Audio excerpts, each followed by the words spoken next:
ముందుగా నిన్నటి కరెంట్ అఫైర్స్‌లోని చివరి ప్రశ్నకు సమాధానం చూద్దాం. రాష్ట్రపతి భవన్‌లో ఎడ్విన్ లూటియన్స్ విగ్రహాన్ని తొలగించి ఎవరి విగ్రహాన్ని ఏర్పాటు చేయనున్నట్లు ప్రధాని మోడీ ప్రకటించాడు. ఆన్సర్ చేసి సి. రాజగోపాలాచారి. భారత్ రణభూమి దర్శన్ యాత్ర ప్రారంభం. ఫిబ్రవరి 25, 2026న భారత్ రణభూమి దర్శన్ యాత్ర ఢిల్లీలో ప్రారంభమైంది. ఈ కార్యక్రమాన్ని భారత సైన్యాధిపతి general Upendra Dwivedi national war memorial వద్ద ప్రారంభించారు. ఈ కార్యక్రమాన్ని ఇండియా యొక్క సైనిక చరిత్రను ప్రజలకు తెలియజేయడం కోసం ప్రారంభించారు. ఇక భారత్ రణభూమి దర్శన్ అనేది ఇండియాలో జరిగిన ముఖ్యమైన యుద్ధ ప్రాంతాలు, సైనిక స్మారకాలు మరియు వీర సైనికుల త్యాగాలకు సంబంధించిన ప్రదేశాలను ప్రజలకు చూపించే కార్యక్రమం. ఇక ఈ యాత్ర మొత్తం 3400 కిలోమీటర్లు ఉంటుంది. ఈ యాత్ర గుజరాత్లోని ద్వారకా నుంచి ప్రారంభమవుతుంది. ఇక ఈ యాత్రలో భాగంగా సందర్శించే ప్రదేశాలు చూస్తే ద్వారకా, భుజ్, రాన్ ఆఫ్ కచ్, మునబావో, గాడ్రా, లోంగేవాలా, జైసల్మేర్, బికానేర్, అంబాలా, న్యూఢిల్లీ. ఇక ఈ యాత్రలో 1947, 1962, 1965, 1971 మరియు 1999 యుద్ధాలు జరిగిన కీలక ప్రాంతాలకు తీసుకెళ్తారు.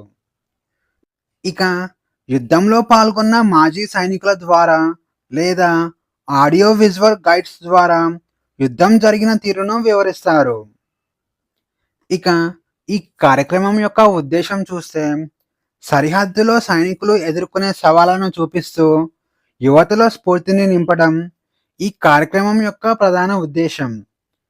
ఇక భారత సైన్యం సాధించిన విజయాలను అలాగే త్యాగాలను డాక్యుమెంట్ చేసి ప్రజలకు తెలియజేయడం ఈ కార్యక్రమం యొక్క ముఖ్య ఉద్దేశం. జైసల్మేర్లో రికార్డు సాధించిన రాష్ట్రపతి ద్రౌపది ముర్ము. భారత రాష్ట్రపతి ద్రౌపది ముర్ము చారిత్రక రికార్డు సాధించారు. ప్రచండ్ అనే లైట్ కాంబాట్ హెలికాప్టర్లో ప్రయాణించిన తొలి భారత రాష్ట్రపతిగా ద్రౌపది ముర్ము రికార్డు సాధించింది. ఫిబ్రవరి 27, 2026న రాజస్థాన్లోని జైసల్మేర్లో గల ఇండియా పాకిస్తాన్ సరిహద్దుల్లో ప్రచండ్ హెలికాప్టర్లో 25 నిమిషాలు ప్రయాణించింది. ఈ విమానంలో ద్రౌపది ముర్ము కో పైలట్గా వ్యవహరించింది. ఇక ఈ విమానానికి పైలట్గా గ్రూప్ కెప్టెన్ నయన్ శాంతిలాల్ బహువా వ్యవహరించారు. ఇక ప్రచండ్ హెలికాప్టర్ గురించి చూస్తే దీనిని హిందుస్థాన్ ఏరోనాటిక్స్ లిమిటెడ్ పూర్తి స్వదేశీ పరిజ్ఞానంతో నిర్మించింది. ఈ హెలికాప్టర్ గంటకు 268 కిలోమీటర్ల వేగంతో ప్రయాణించగలదు. అలాగే 5000 మీటర్లకు పైగా ఎత్తులో ఎగరగలదు. ఇక ఈ హెలికాప్టర్ 2250 కేజీల బరువు ఉంటుంది. ఇక ఈ హెలికాప్టర్ ఎయిర్ టు ఎయిర్ మరియు ఎయిర్ టు సర్ఫేస్ క్షిపణులను ప్రయోగించగలదు. ఇక ఈ హెలికాప్టర్లో 20 mm కెనాన్స్ ఉన్నాయి. అలాగే ఎయిర్ టు ఎయిర్ మిసైల్స్, అలాగే యాంటీ ట్యాంక్ గైడెడ్ మిసైల్స్ మరియు రాకెట్ పార్ట్స్ కలిగి ఉన్నాయి. రాజస్థాన్లోని మౌంట్ అబూ పేరు మార్పు. రాజస్థాన్ ప్రభుత్వం మౌంట్ అబూ పేరును మౌంట్ అబూరాజుగా మారుస్తున్నట్లు ప్రకటించింది. ఈ విషయాన్ని రాజస్థాన్ ముఖ్యమంత్రి భజన్ లాల్ శర్మ అధికారికంగా ప్రకటించాడు. ఇక మౌంట్ అబూ అనే పేరు బ్రిటిష్ వారి కాలంలో ప్రాచుర్యంలోకి వచ్చింది. అందుకే ఈ పర్వతానికి భారతీయ సంస్కృతికి తగినట్లుగా పేరు పెట్టాలని మౌంట్ అబూరాజ్ పేరు పెట్టారు. పురాణాల ప్రకారం ఈ ప్రాంతాన్ని అర్బుదాచల్ లేదా అర్బుదారణ్యం అని పిలిచేవారు. అలాగే ఇక్కడ అర్బుదాదేవి శక్తిపీఠం ఉంది. అందుకే ఈ పురాతన వైభవాన్ని ప్రతిబింబించేలా అబురాజ్ అనే పేరు పెట్టారు. ఇక మౌంట్ అబూ గురించి చూస్తే, మౌంట్ అబూ రాజస్థాన్‌లోని ఏకైక హిల్ స్టేషన్. ఇది అరావలి శ్రేణిలో ఉంది. అలాగే ఇది అరావలి శ్రేణిలో ఎత్తైన ప్రాంతం. మౌంట్ అబూ సముద్ర మట్టానికి 1220 మీటర్ల ఎత్తులో ఉంటుంది. ఇక అరావలిలో ఎత్తైన శిఖరం గురు శిఖరం. ఇది ఇక్కడే ఉంది. గురు శిఖరం 1772 మీటర్ల ఎత్తు కలిగి ఉంటుంది. వాంఖడే క్రికెట్ స్టేడియంలో భారత మాజీ కెప్టెన్‌కు అరుదైన గౌరవం. ముంబైలోని వాంఖడే క్రికెట్ స్టేడియంలో ఒక స్టాండ్‌కు భారత మాజీ కెప్టెన్ రవిశాస్త్రి పేరు పెట్టనున్నారు. ఫిబ్రవరి 27, 2026న జరిగిన ఎంసీఏ అపెక్స్ కౌన్సిల్ సమావేశంలో ఈ విషయాన్ని అధికారికంగా ప్రకటించారు.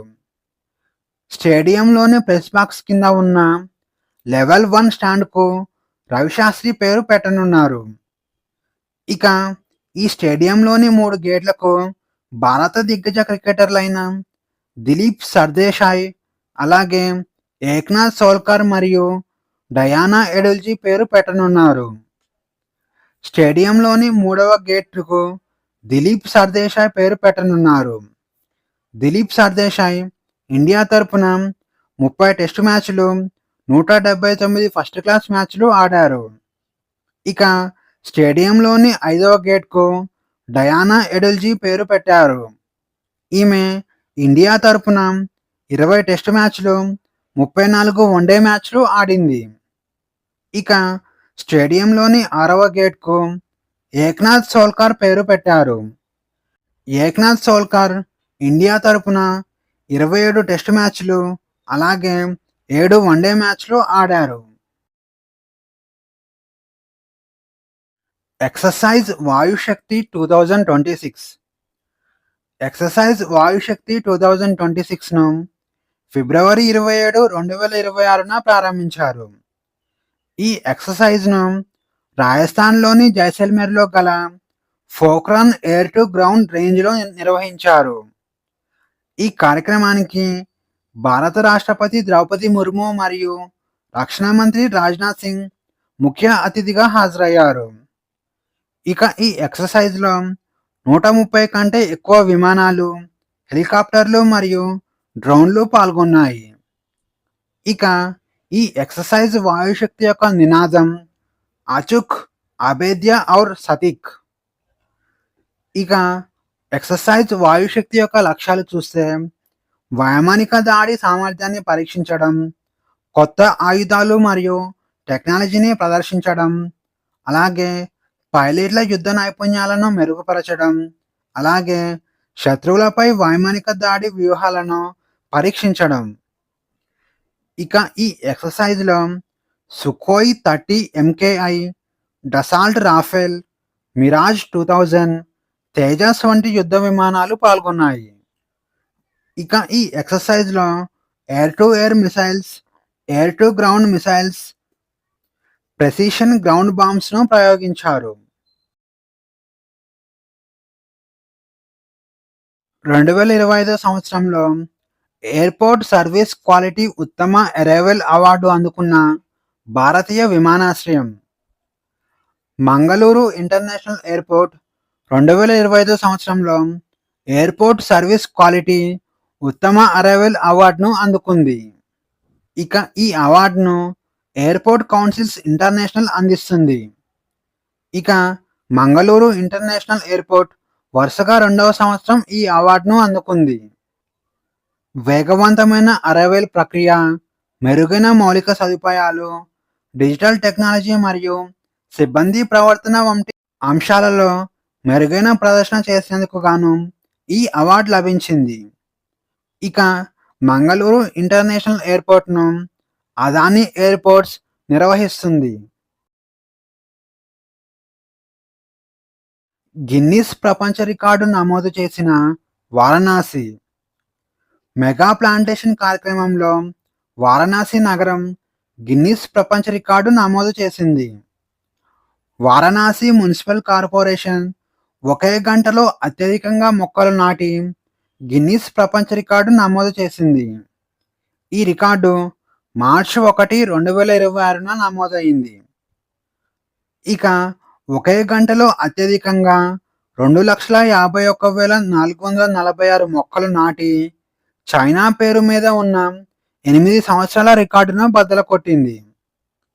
ఇక 2018 సంవత్సరంలో చైనా ఒకే గంటలో అత్యధికంగా 1,53,981 మొక్కలు నాటగా తాజాగా ఈ రికార్డును వారణాసి తిరిగి రాసింది.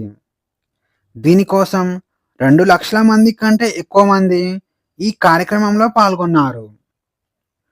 ఇక వారణాసిలోని సుజాబాద్ దోమ్రి ప్రాంతంలో 350 బీఘాల భూమిని అటవీ ప్రాంతంగా మార్చాలని లక్ష్యంగా పెట్టుకున్నారు. దీనికి నమో వనంగా పేరు పెట్టారు. అందుకే మెగా ప్లాంటేషన్ కార్యక్రమాన్ని ఈ ప్రాంతంలోనే నిర్వహించారు. ఇక ఈ ప్రాంతం త్వరలోనే ప్రపంచంలోనే అతిపెద్ద మియావాకీ ఫారెస్ట్ జోన్గా అవతరించనుంది. ఇక ఈ కార్యక్రమంలో కలప మొక్కలు, పండ్ల మొక్కలు, ఔషధ మొక్కలు వంటి 27 రకాల స్థానిక జాతులను ఏర్పాటు చేశారు. ఇక డ్రోన్ల ద్వారా మరియు డిజిటల్ లెక్కింపు వ్యవస్థల ద్వారా ఈ మొక్కలను లెక్కించారు. ఆ తర్వాత గిన్నిస్ అడ్జుడికేటర్ రిషినాథ్ అధికారికంగా ఈ రికార్డును ధృవీకరించాడు.